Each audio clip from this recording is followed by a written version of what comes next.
wabarakatuh. Kali ini Telol.id bersama dengan Bang Royan. Izin Bang, perkenalkan diri. Siap, izin. Saya dengan Royan Khalifah, biasa dipanggil Royan. Sekarang saya menjabat sebagai Ketua Majelis Pimpinan Cabang Pemuda Pancasila Jakarta Pusat, atau biasa dibilang MBC Jakarta Pusat. Oke Bang, saya lihat nih biodata Abang ya, banyak banget tuh ya, berelot banget yang Abang pimpin di sana, kegiatan-kegiatan organisasi. Abang bergelut di dunia organisasi itu mulai dari kapan sih? Bergelut di dunia organisasi itu di Indonesia 2011. Awalnya itu di Amsterdam. Amsterdam itu 2007. Oke. 2007 itu saya mulai tertarik dengan satu sosok, salah satu putra dari Pak Yato sendiri, selalu ketua umum Pancasila, namanya Mas Abi. Oke. Dia itu punya satu organisasi komunitas yang bernama 234 SC. Jadi waktu di Amsterdam itu 234 SC dibuka untuk umum. Awalnya cuma keluarga besar dia, keluarga besar Suryo Sumarno SC-nya itu dibuka untuk umum. Saya bergabung di Amsterdam waktu itu. 2011 balik ke Indonesia, mulai lebih aktif lagi di Indonesia. Akhirnya bergabung di Pemuda Pancasila. Terus di MPW awalnya, Majelis Pimpinan Wilayah. Di MPC itu baru 2019 ikut pemilihan ketua Jakarta Pusat, terpilih menjadi ketua sampai sekarang. Masa jabatan itu di MPC 4 tahun. Insya Allah tahun depan masa jabatan saya habis di Jakarta Pusat. Jadi 2019, 2020, 2021, 2022, 2023 selesai. Oh, sedang aktivitas kayak gitu, Abang pekerjaan intinya apa Bang? Kebetulan saya bergerak di bidang security. Security. Ya, saya punya perusahaan security sama kontraktor. Kalau basic pertama itu emang saya di kontraktor. Biasa kayak bangun-bangun perumahan kecil. Terus akhirnya sekarang join sama kawan bikin perusahaan security. Oke Bang, kenapa sih Abang pengen terjun langsung bahkan jadi dan terpilih jadi ketua di PP ini sendiri Bang, Pemuda Pancasila? Kalau niat jadi ketua nggak ada, tapi kalau emang dari kecil saya suka, contoh dari SD. SD itu saya aktif di pramuka. Oke. SMP saya aktif di marching band sama PMR. SMA itu saya aktif di Paskibra. Jadi emang dari dulu udah hobi kayak gini-gini. Organisasi. Kalau dibilang kenapa mau jadi ketua? Sebenarnya enggak.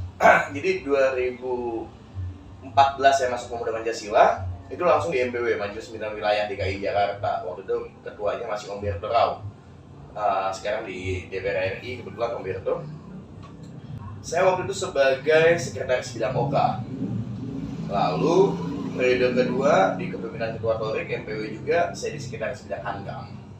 Naik ketua bidang Hankam, 2019 didorong sama kawan-kawan MPW untuk maju sebagai ketua MPC Jakarta Pusat. Saya ngambil tema kali ini partisipasi masyarakat guna mencegah infiltrasi ekstremisme dari radikalisme itu sendiri. Menurut Abang itu bagaimana sih Bang? Zaman sekarang kan udah era digital, semua berita-berita masuk ke dalam digital itu sendiri. Anak kecil aja sekarang sudah pakai handphone. Otomatis virus-virus radikalisme itu gampang sekali terserap. Apalagi Abang di komunitas atau organisasi kepemudaan yang notabene ya di dalamnya itu anak muda bahkan orang tua yang masih bergabung di dalam organisasi itu. Gimana sih Bang untuk menangkal hal-hal radikalisme itu sendiri Bang? Bahaya media sosial ini dalam radikalisme, dalam teroris itu sangat besar. Mungkin kakaknya pernah lihat ada satu video yang sempat viral, anak kecil itu umurnya kurang lebih mungkin 7 tahun, 8 tahun. Dia cita-citanya mati syahid. Umur 8 tahun loh. Dia mau berangkat ke Afghanistan, mau melakukan bom bunuh diri atau sejenisnya seperti itu, atau di Indonesia bom bunuh diri dengan kata-kata dia mau ngeberantas kafir. Ini beda nih gitu loh. Yang sebenarnya maaf ini kalau radikalisme atau terorisme ini sebenarnya nggak hanya muslim aja ya. Teroris itu luas pemahamannya kan. Jadi cuman mayoritas ini kebanyakan yang disorotnya muslim. Nah contoh yang video tersebut juga muslim. Saya Islam, banyak ustadz yang menurut saya di agama Islam sendiri yang rada nyeleneh. Nyelenehnya dia kasih pemahaman yang menurut saya ini janggal, doif bisa dibilang. Hadisnya itu nggak sahih, bahkan lebih lemah daripada sarang laba-laba. Nggak ada hadisnya sama sekali untuk yang diucapkan tersebut. Sampai ya contoh kayak kemarin ini baru viral, bukan viral, saya sempat dikirim sama kawan saya dari TNI mau ada demonya itu dia minta melengsarkan presiden yang sah Republik Indonesia itu Pak Jokowi karena dia bilang zolim dan lain-lain. Zolimnya ini gimana? Kalau dibilang Indonesia ini dia sudah mengikuti yang namanya hukum Islam. Ini untuk kawan-kawan yang agama Islam ya. Jadi jangan pernah terpengaruh dengan mengatakan bahwa Indonesia ini Islam dimusuhi atau Islam dizolimin. Enggak. Kita lihat azan 5 waktu berkumandang di negara Republik Indonesia bebas loh. Masjid berdempet-dempetan. Bahkan nggak sampai 1 kilometer ada masjid. Bahkan 500 meter ada masjid. Dengan toa yang sangat besar, baik itu subuh, zuhur, asar, maghrib, isya, bebas, nggak ada masalah. Itu di Indonesia bukan hanya muslim aja. Kalau dibilang yang Nasrani atau non muslim terganggu, saya rasa mereka terganggu. Apalagi kalau lagi bulan Ramadan, itu kadang ngaji dari jam 11 malam itu udah mulai ngaji. Enggak, jam 12 lah, jam 12 udah sahur, padahal sahur itu jam 3 juga nggak ada masalah, jam 2 dibangunin. Ini dari jam 12 malam udah ibu-ibu, bapak-bapak bangun sahur. Loh, yang puasa itu bukan cuman, nggak seluruh masyarakat loh. Ada yang non-muslim juga yang tidak puasa. Mereka terganggu nggak? Pasti terganggu. Mereka jadi terbangun gitu kan. Tapi apakah mereka komplain? Enggak. Berarti kan saling menghargai toleransi agama satu dengan yang lain terjadi di Indonesia. Azan 5 waktu nggak ada masalah di Indonesia. Puasa kita boleh. Bahkan banyak tutup jalan di Indonesia untuk acara maulidan. Apakah dari pihak kepolisian melarang? Tidak. Dari pihak kelurahan, kecamatan melarang? Tidak. Pemerintah melarang? Enggak. Toh Islam dengan bebas bergerak di Indonesia. Alhamdulillah banyak negara lain yang Islamnya itu sebenarnya sangat dikengkang gitu. Bahkan sholat aja mesti diem. Di Indonesia alhamdulillah semuanya kita bisa.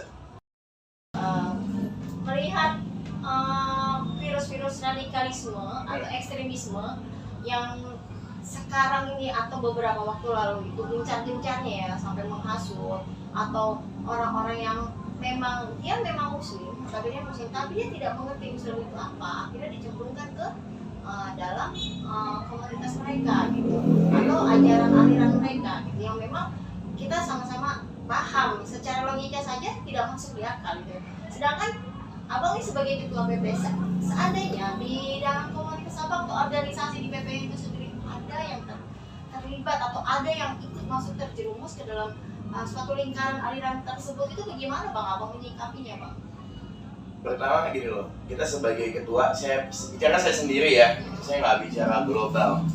Tapi pada dasarnya pemuda Pancasila itu terlahir untuk mengawal Pancasila sendiri, untuk mengawal ideologi Pancasila, agar ideologi Pancasila tetap utuh dan tidak digantikan dengan ideologi apapun, baik itu ideologi khilafah, mau ideologi apapun itu, kita pemuda Pancasila sebagai garda terdepan untuk menjaga ideologi Pancasila tetap ada di Republik Indonesia.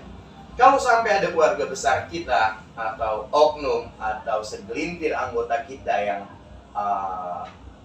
tersesat lah ya, ini tersesat sampai ikut ke aliran tersebut, ya pertama coba kita rangkul kembali, kita nasihati dia bahwa Islam itu nggak seperti itu loh, Islam ini seperti ini. Atau mungkin yang non muslim, Tuhan itu nggak menginginkan hal itu loh, Tuhan menginginkan hal ini gitu loh. Tapi kalau kiranya mereka masih tidak bisa dinasehati, tidak bisa dibimbing, tidak bisa diarahkan, ya pasti kita laporkan ke kepolisian untuk ditindak. Kenapa kita nggak mau merugikan orang banyak? Itu sendiri ada edukasi tentang bahaya Latin atau bahaya tentang radikalisme terhadap teman-teman kita? Selalu ya, terutama Jakarta Pusat. Sekarang Jakarta Pusat itu kita sering bikin pengajian. Jadi mungkin bisa dilihat di Instagram MPC Jakarta Pusat berapa kali kegiatan-kegiatan kita. yang kiranya lebih fokus ke hal-hal yang lebih baik lah ya. Pada dasarnya PP itu terlahir dari orang-orang yang bebas atau dengan kata-kata free man yang diganti jadi preman. Di PP ini yang preman ada, yang pejabat ada, yang ustadz ada, yang pendeta ada, pengacara ada, semuanya ada. Karena kita merangkul semuanya untuk menjadi yang lebih baik lagi. Kasih Bang edukasi sedikit atau arahan ya kepada teman-teman di luar sana, khususnya nanti untuk penonton kita, pentingnya pergaulan yang positif ya, terus sama tontonan yang positif agar tidak gampang terpengaruh oleh virus-virus radikalisme. Boleh